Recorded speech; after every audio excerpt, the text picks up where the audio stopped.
বিশ্বকে নতুনভাবে গড়তে তরুণদের মেধাকে যথাযথভাবে কাজে লাগিয়ে কল্পনা শক্তি ব্যবহারের আহ্বান জানিয়েছেন প্রধান উপদেষ্টা ডক্টর মোহাম্মদ ইউনূস। দোহায় কাতার বিশ্ববিদ্যালয়ের শিক্ষার্থীদের উদ্দেশ্যে ৩-০ তত্ত্ব বিষয়ে বক্তৃতায় এই আহ্বান জানান তিনি। বর্তমান আত্মবিনিবাসী সভ্যতা বিশ্বজুড়ে বর্জ্য তৈরি করছে মন্তব্য করে সমাজের সমস্যা নিরসনে তরুণদের এগিয়ে আসার আহ্বান জানান ডক্টর ইউনূস। সাজ্জাদ হোসেনের রিপোর্ট।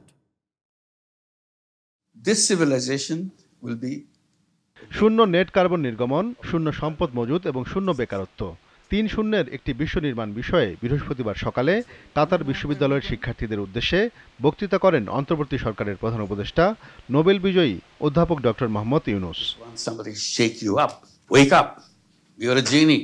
বর্তমান সভ্যতা বিশ্বজুড়ে সম্পদকেই পুঞ্জীভূত করছে, ফলে কিছু মানুষের উন্নতি হলেও বেশিরভাগই দরিদ্র থেকে যাচ্ছে বলে মন্তব্য করেন ডক্টর ইউনূস। আত্মবিনাশী সভ্যতা মোকাবেলায় বর্তমান প্রজন্মকে বিশ্বের সেরা ও শক্তিশালী বলে উল্লেখ করেন প্রধান উপদেষ্টা। If you are unique, if you believe in that,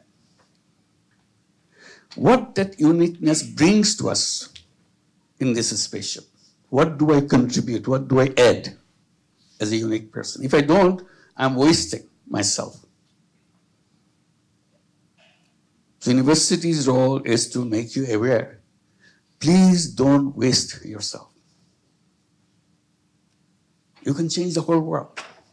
That's the uniqueness you got. But all you got busy how to get a job.